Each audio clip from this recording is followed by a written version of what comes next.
a mysterious code, a paranoid man, a death that defies logic. Imagine this. You're sitting at home late at night when someone you love suddenly scribbles down a strange code, something they claim is the key to everything. Then, without explanation, they scratch it out, grab their coat, and vanish into the night. Hours later, they're found barely alive, naked, and rambling about shadowy figures who weren't his friends. And just before the truth can be uncovered, they die, leaving behind only questions. This isn't fiction. This is the bizarre, mind-bending true story of Günther Stoll, a man plagued by paranoia, an unsolved death, and a single cryptic clue that has baffled investigators for decades. YOG'TZE. What does it mean? Was he running from something or someone? And who were the four men he spoke of in his final breath?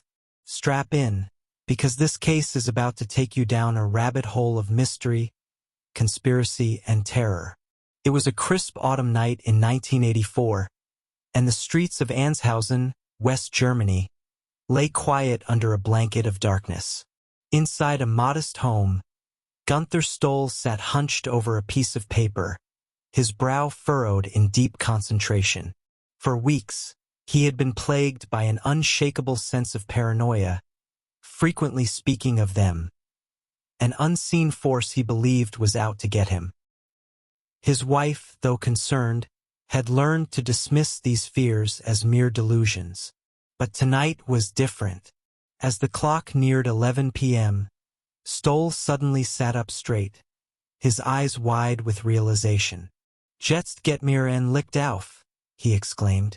"Now I've got it." With a trembling hand, he scrawled a cryptic sequence of letters. YOG'TZE. Or was it YO6'TZ? He wasn't sure himself. But as quickly as he had written it, he crossed it out as if doubting its significance. His wife looked on, confused and alarmed. Before she could ask him what it meant, he had already grabbed his coat and hurried out the door. She would never see him alive again. Stoll made his way to Papillon, a local pub he often frequented in Wilnsdorf. As he walked in, he seemed distant, lost in thought. He ordered a beer, but before even taking a sip, he collapsed onto the floor, his face striking the hard surface. The pub-goers rushed to his side. Someone suggested he had been drinking, but the bartender, who had served him countless times before, insisted he had not consumed a drop. His collapse was sudden and inexplicable. Moments later, Stoll regained consciousness, shook off the concerned glances, and without a word, walked out into the night. What happened in the next 2 hours remains a mystery. At around 1 a.m., Stoll arrived in Hagerseelbach, the small village where he had grown up. He knocked on the door of a woman he had known since childhood. She was surprised to see him at such a late hour but invited him in. Stoll, appearing deeply unsettled, spoke of a horrible event that was about to unfold that very night. Alarmed by his words and his trembling voice, she urged him to visit his parents and seek help. He shook his head. "They wouldn't understand," he muttered. Desperate for guidance, she suggested he return home to his wife. Stoll hesitated but finally agreed, thanking her before stepping back into the night. Little did she know it would be the last time anyone spoke to him. At approximately 3 a.m., 2 truck drivers were navigating the A45 highway near the Hagensud exit when they noticed something odd. A Volkswagen Golf I crashed into a ditch. As they slowed down to get a better look, they saw a man in a white jacket walking near the wreck. But when they pulled over and approached the car, the figure had vanished into the night. Instead, they found Günther Stoll slumped naked in the passenger seat of his own vehicle, barely clinging to life. With great effort, he managed to speak. "There were 4 of them," he gasped. "They were with me in the car, but they weren't my friends." And then silence. Stoll succumbed to his injuries en route to the hospital. The circumstances surrounding his death baffled investigators. Forensic analysis revealed that Stoll had been struck by a car elsewhere before being placed inside his own vehicle. This was no ordinary accident. Someone had deliberately positioned him there, as if to stage the crash. Even more disturbing, Stoll had been naked when he was run over, a detail that defied any logical explanation. Reports surfaced of a hitchhiker seen at the YOG'TZE exit that night. Some speculated he might have been involved, but neither he nor the mysterious man in the white jacket were ever identified. Then there was the piece of paper, the one Stoll had scribbled on just before leaving home, the one that might have held the key to his fate. But when police searched his house, they found nothing. His wife, in a decision she would later regret, had thrown it away.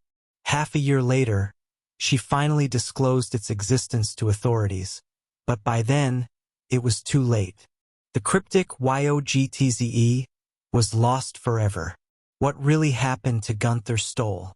Some believe he had uncovered a secret, one so dangerous that it cost him his life. Rumors of involvement with organized crime or intelligence agencies surfaced, though no solid evidence ever emerged. Others speculated he suffered from a mental breakdown, and his paranoia had manifested into self-destructive behavior.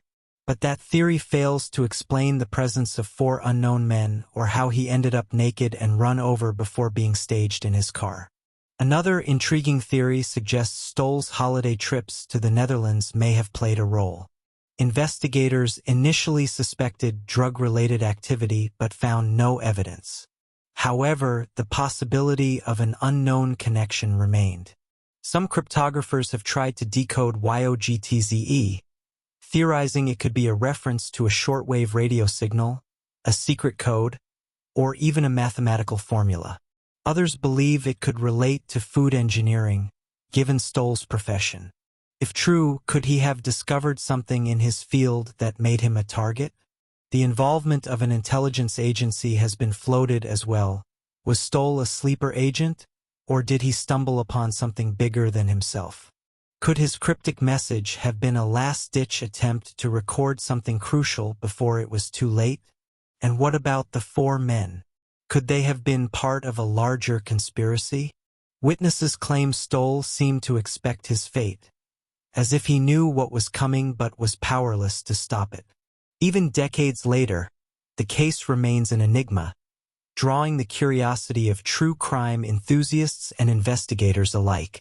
Was it a cryptic clue, a coded message, or simply the desperate ramblings of a man on the verge of an inevitable fate? No one knows. But one thing is certain: whatever secret Stoll uncovered that night, it died with him. The story of Günther Stoll is one of the most perplexing mysteries in modern crime history. The lack of concrete evidence, the cryptic note, the unknown assailants, and the eerie final moments all make this case a chilling puzzle with no clear solution. Decades later, the death of Günther Stoll still raises more questions than answers. Was he the victim of a sinister plot? Did he uncover something so dangerous that it cost him his life? Or was it all the result of a mind unraveling into paranoia? The truth remains buried in the shadows, locked away with the meaning of YOG'TZE, a code that might never be cracked. One thing's for sure: the world is full of mysteries just like this one. Unsolved cases, strange disappearances, and chilling crimes that leave us questioning everything. If you love unraveling true crime mysteries, make sure to hit that like button and subscribe, because there are so many more stories waiting to be told. Who knows? The next case might be even more terrifying, and just as unsolved. Stay curious, stay cautious, and I'll see you in the next one.